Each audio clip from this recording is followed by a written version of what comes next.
This is a demo of the Braille Edge 40 from Hims Incorporated. This is a 40-cell Braille display that will cost you around $2,500 to $3,000. It contains quite a few helpful features, like a word processor and an alarm clock, as well as the ability to pair with screen readers. However, it does not contain Wi-Fi, so you will not be browsing the web on this standalone, like most conventional note takers.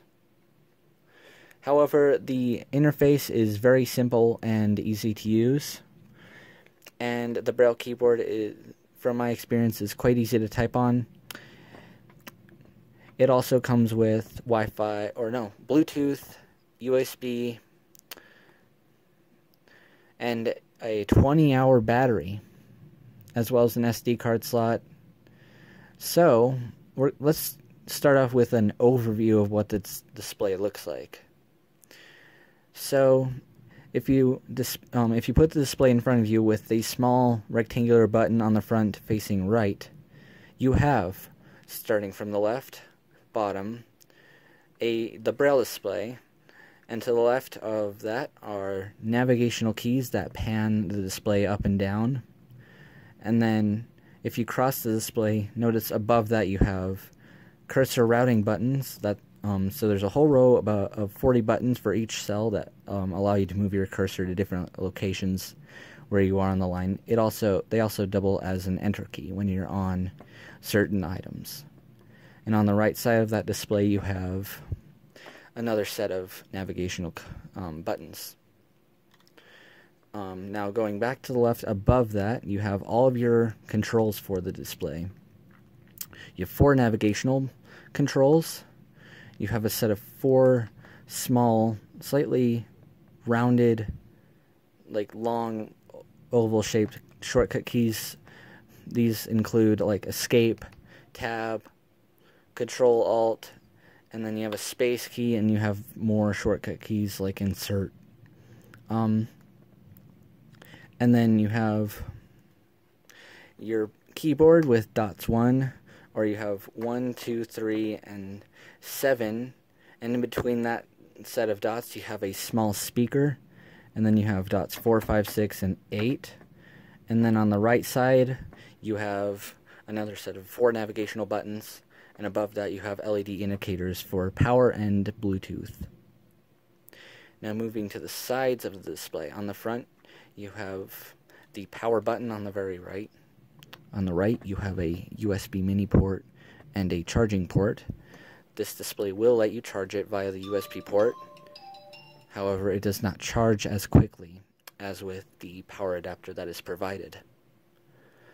And then moving around to the back, you have a hard reset, a soft reset button. The hard reset button is indented and you will have to use a pen to push it. The soft reset button is not. And then on the left, you have a switch. You push it forward towards the Braille B, or the 2 dots for Bluetooth, and towards you for USB. And below that switch, you have an SD card slot for a full-sized SD card, not like an SDHD, but you know. This will hold up to a 32 gigabyte SD card, although that is kind of overkill, concerning just because the file sizes are. This thing really only reads documents, so you're really not going to need that much space. It comes with a 2 gigabyte card, and also it comes with quite a lot of things. You have your charging cable, a USB cable, an SD card.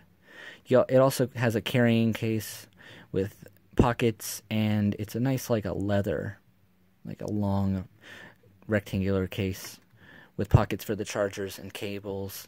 However, it does not allow you to use the display inside of the case. You actually have to pull it out to use it, which is kind of a downside of this case. Now, let's actually review the actual display itself. So, we'll go ahead and power the display on, and I'll show you the interface. This display does not have text-to-speech, but it does have a speaker, so you will be able to hear sounds. You'll hear the power on sound. That's indicating that I have just turned it on from sleep mode. Now, had you pushed the soft reset button or booted it for the first time, you would have heard a different sound, and it would have taken a lot longer to boot. Now, when you start off, the first item you have is a Notepad. Now, this is basically like Microsoft Notepad like you'll get in Windows. When you push enter on it, you'll have all your folders. And the nice thing about this display is it's like using Windows Explorer. You hit enter, it'll show you all your documents and subfolders within the display. To back out of that out of a folder, you hit backspace. Also, I should point out that when you're backed out completely, you'll hear a sound. Or when you're at a top or bottom, you'll hear that same sound. You also have, well, basically think of this as using Windows Computer. You also have options if you hit the Alt key, which is the key on the left of the space bar, such as opening the file, opening it in protected view. You can also show your recent documents. Uh-oh, and I'm getting a call. That's not going to help. You also have a copy option and a paste option, a cut. So you can do quite a lot with this display. Just the Notepad. And I haven't even gone over what happens when you pair it with Bluetooth. Now, to back out of a program, you hit space with Z.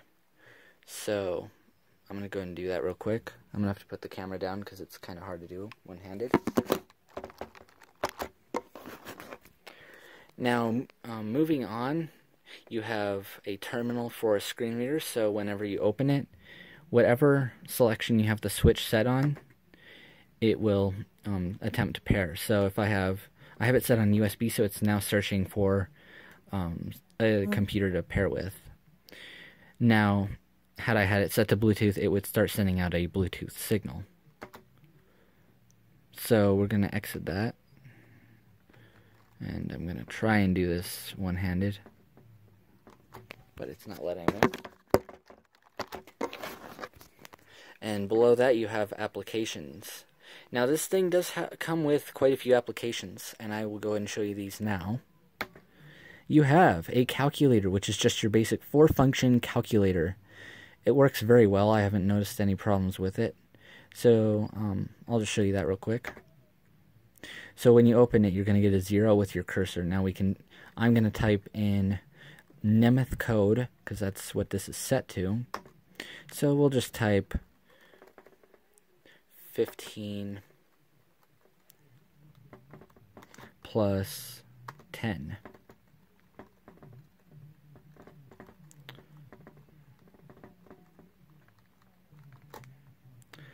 And then we can hit, here, make sure that's edited correctly. And then we can hit enter and we will get our answer, which is 25, obviously. What I also like about this calculator is that it, of course, allows you to backspace your, what you're calculating. So if I accidentally was trying to do 15 plus 10 and I put a 15 plus 12, I could backspace that too, which I haven't been able to do that with the basic calculators. I mean, most calculators allow you to do that, but that's just a nice feature. This also has, of course, options, such as if I were doing a math assignment on here, I could clear it, I could save the calculation, so I could actually insert my answer within the file instead of having to remember it, which is very convenient. You could copy the line, which it does show us the shortcuts too. You have Control-C for that. You can also paste. So if I wanted to actually write my answer out in Notepad and then paste it in the calculator, I could do that. You have the copy result only, or it just says copy result, and exit. So most applications you do have quite a good range of options that will be very beneficial to you. So that's pretty much the basic calculator on here. So now I've exited the calculator, and within the applications menu, let's continue. Next option is an alarm clock. Now when you enter this alarm clock, it only lets you set one alarm. And when you open it, it'll show you a small dialog, and it says set time. And now it'll actually show you your time, and allow you to set it. Now, the time is, on mine, is set at 11:05, and it shows that with a number sign and a cursor under the 11, which is what I'm setting. Now, to adjust this, you can type your number with should be literary. Make sure. You can type your number, or you can use the arrows, which I do more often. So we can scroll the hours. Now, to change your cursor position, you can find where it says 05, which is your minutes, and then push one of the routing keys. And you can change either the 0 or the 5 with that. So we can change it to like 11:50, or we can change it to like 11 o'clock. So pretty nice, just basic alarm clock.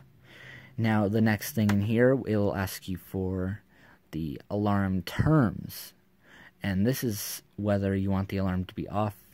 You have a few options. You have off. You can have it sound once. You can have it sound weekly, which I do believe it's just Monday through Friday, and or every day, and then it goes back to off. And to change that, you push the space bar. And then toggling through this, we'll go, I'm going to set that back to off.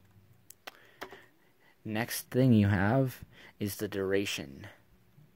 Now this will determine how long will the alarm ring for. I have it set to the maximum 9 minutes because the alarm isn't the most impressive on here. It's kind of quiet, just because it's a tiny speaker. And so there's that option. Of course, you push space to change it. And then you have your wake up calls, call times. And you can, this is basically if you miss the alarm, it will, this determines the amount of times this thing will try and wake you up. So if I set it once, it's going to sound once and then it's not going to go off again.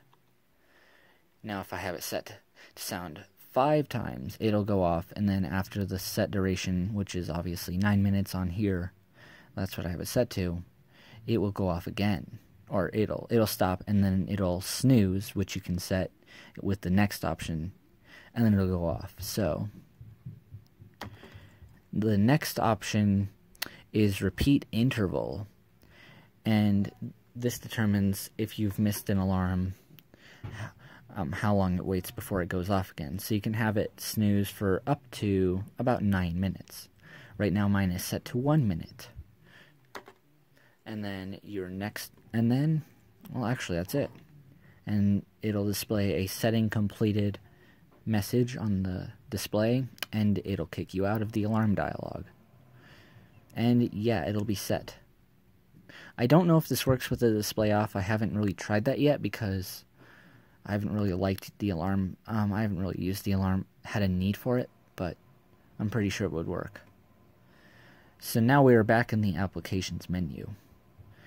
And after alarm clock is date and time. Now, when you hit enter on this, it'll give you a display of the date, of the time, and the date. Now, default it comes set at 24-hour format. However, you have an option to set it to 12-hour. This also shows the seconds. So this is set to 4:20 and 26 seconds. And now it's 4:20 and 30 seconds. So pretty cool. This isn't the only display I've seen do that. And then after the time display, you have your date, which is MON for Monday, October 30th, 2017. You also, and of course, like all the other applications, you have a menu. So if we hit Alt to get into that menu, you have your things. So you have set time. You can also hit Control S to do that. And then you have an options for your time. And then, of course, your exit. And under the time options, you have your time zone, which this doesn't really make much of a difference because this does not set itself atomically, which kind of sucks. You also have your scrolling past the time zone, you have your US daylight savings time, and then you can set that to on or off with the space bar. You have time format, and this is where you can change it to 12 or 24 hour. If you don't like the 24 hour time, then change it and it will display it in 12 hour. And then we're back to time zone. So we can hit escape to back out of there. Now when you get into the set time screen, it looks very similar to the set time screen on the alarm clock. In fact, it is the exact same screen. So you can hit your arrow keys to adjust the 11.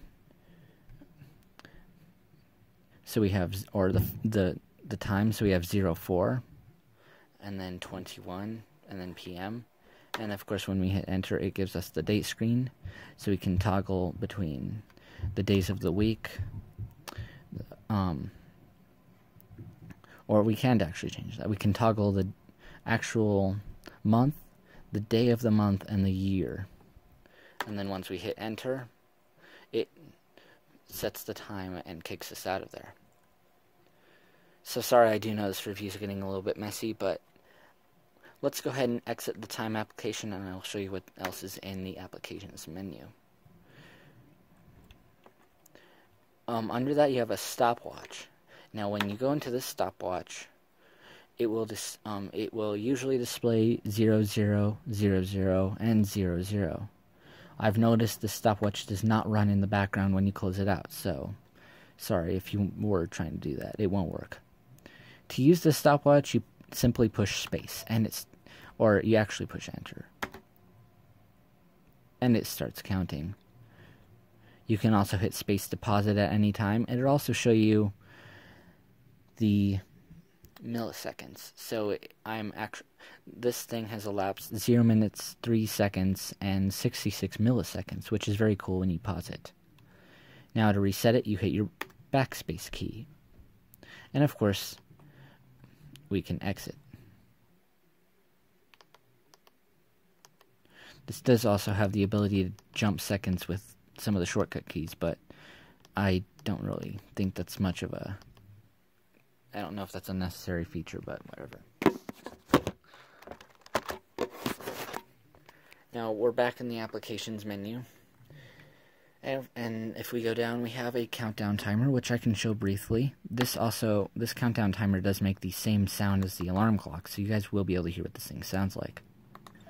So when you're in the countdown timer, you get 00, 00, and 00.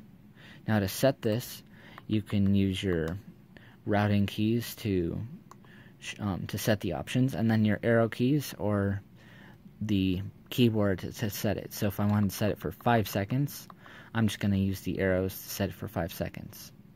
And then to start it, you push enter. You can pause it, and it will not show milliseconds, but it will pause.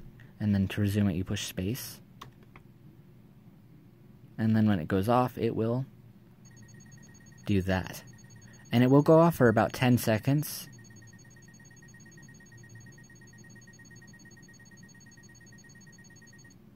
And it shuts itself off. Of course, you can hit any key to silence the timer. Usually, space is probably your best bet.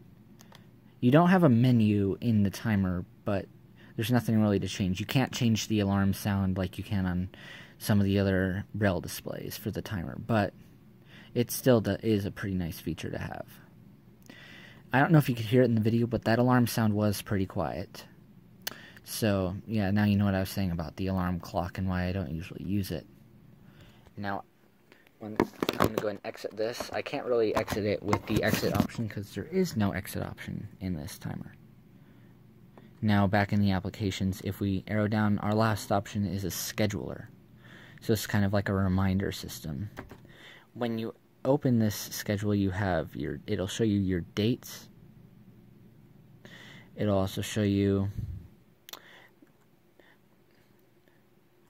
So right now it says October 20, 2017, and then it says 5th, which is kind of weird, 29th, and then 30th. So it'll kind of show you like the 30th and 31st, so you can kind of see what you have. And if you had any events, I think it would actually show you, but I don't. This is so this is kind of like a calendar. Now, if you want to add a new event, you can push your Alt key to get you into the menu, because this actually does have an options menu. And in that menu, you have a new appointment option. You can modify existing appointments. You can view all appointments. You can search appointments. You can delete an appointment. You can copy an appointment, or I don't know why you'd want to do that. You can back up appointments, which is actually kind of a cool feature. I've never done that before because I never usually use this. Restore appointments. So if I wanted to take them and put them from the SD card to here, I could do that. And then exit. So when you go, we'll just show what it looks like to create a new appointment. So in the appointment, you have your date, and it actually shows you the steps. So it says 1 date, Monday, October 30th, 2017. And of course, I can change it as I did with the clock display with the cursor keys and the arrows. When you push enter, it'll bring up the next screen, and it will show you the alarm time. And right now, it is showing 0000, and you actually have to set that, I believe, in 24-hour format. So, we'll go and just say, how about, let's see, I don't know what I could set for, like, we'll do 15 o'clock, which is actually 3 o'clock exactly. So that's where your time, this is unfortunately not allowed, will not show you the time setting in 12-hour mode, which kind of sucks, but, so you have to know your military time to be able to set this, which isn't bad. After you're done setting the time, you have an alarm time, and then it says time of appointment, and you have a few different options here. You can do 0 hours and 0 minutes before. So if I wanted to do 10 minutes before 3 o'clock, I could do that. So it'll allow you to actually set that, or back to time of appointment. Next screen is the subject, where it'll allow you to enter a custom message, and it will display that custom message when the alarm sounds. So we'll just put test, and I'm going to have to do this with the camera down, sorry. So we now wrote test. Now if we hit enter, it brings us to the next screen, which is the setting completed, and then it exits the timer, or the calendar. Now notice, now I just thought I'd let you know, if you do have events on a certain day, because when you open the timer, it shows you oh my gosh, when you open the scheduler / calendar, it will show you a brief overview of the previous, current, and next, or it'll days. So if you have an event on that day, it'll actually put it in parentheses, and it'll kind of show you like a little symbol in front of that, which I can't read. It's an asterisk, so it'll show you an asterisk if you have events on that day.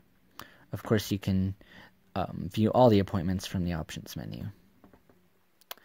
Now, we're going to go ahead and exit the calendar, or the scheduler as they like to call it. I don't think that's the best name. And now we're back in the applications menu. And there's the sound, which means that's all the applications on the Braille Edge. And I know this took quite a while to review, so I'm going to be quick with the rest of this. Now I'm going to go ahead and exit the options menu and go to the main menu.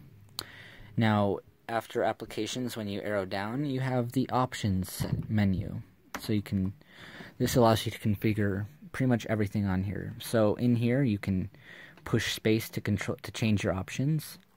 And the first option is 8-dot Braille mode, and that is set to off. If I wanted to turn that on, I would hit the space key, and it's set to on now.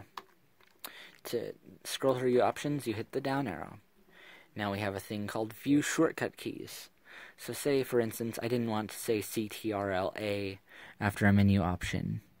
I could turn that off. Next thing is view file info. This is in the Notepad. So if I didn't want it to show the date of modification of a document, for example, it would say test 10/30/2017, and then it'll also show the size with in bytes. So it'll show 500 bytes, for example. You can turn that off, so it'll just display the names. Now this is a nice option. You can have it startup mode. You can change the startup mode. So if you know you're not going to use any of the applications, you're just going to use this for a Braille display, you can change it to that option and it will not start up in the main menu. You have, for those options, you can do a new document, you can do a recent documents list, you can do a terminal mode for screen reader, you can do the calculator, or the main or back to the main menu. So that's kind of nice. So if you're not in any program and you reboot the Braille display from sleep mode, it will start up in that screen. Next option is the play sounds. So those little chimes and the power on and off sounds, you can toggle off with this option. I don't believe it'll let you toggle off the alarm and timer sounds, however. So, but if you want to turn off the system sounds, you can do that. Next is Braille grade for messages. So, for example, the setting completed and the flash messages, you can change that grade. Right now I have it set on US. You have you have UEB, and you have contracted Braille, and then computer Braille, and this is what I have on mine. Yours might be a little different. And then uncontracted Braille, so it's pretty nice that you have those. So we'll leave that at contracted Braille. Now next option is Braille table. Now you can have this on English. I have this set to English, but it lets you basically change your Braille table for like English UK or English UEB or whatever. Next option is message display time. So, like, remember those options? Remember those messages that I was saying, like the setting completed message after setting an alarm. You can change how long those display for. You can even turn them off. So we'll just keep that at 1 second. Next thing is power saving mode. So if you leave your display alone for a period of inactivity, it will eventually go to sleep mode. Now you can push any key to resume the display and it will fire up and keep you where you left off in your document or in your screen. Next option is Notepad grade. So in your Notepad grade you can change it to US. You can have all the UEB and the contracted and the uncontracted. So pretty nice.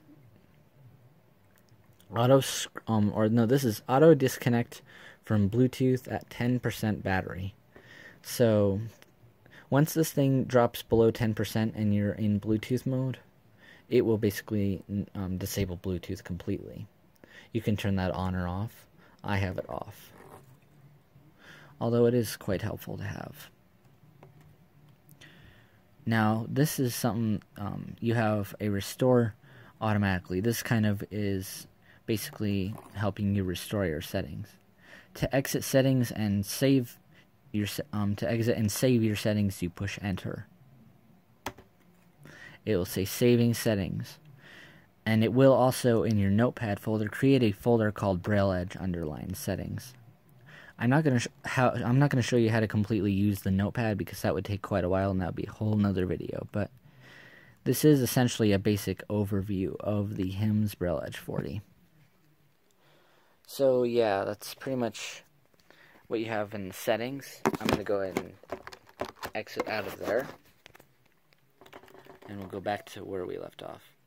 And after that you have information, and this will give you the basic information about your display, such as your serial number or your space on the SD card, which I actually have 1.83 gigabytes, which is pretty nice. I'm not going to show my serial number, but you can. I do believe you can display that. You also have your power status, which is at 79% battery power, and it says using battery, just to let you know. This will show you your software.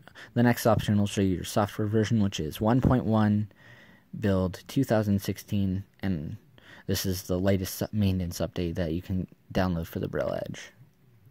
Make sure that's not the Bluetooth. Next thing is your Bluetooth name, which mine will show, and then the PIN code for pairing it with Bluetooth. This actually does not show your serial number, so I actually don't know how to find that. I don't know if there's a way to find it. I think it's actually in Braille in the back, but yeah. This is a basic kind of messy review of the Braille Edge 40. I hope you guys enjoyed this video. Like, comment, subscribe, and have a nice day, everybody.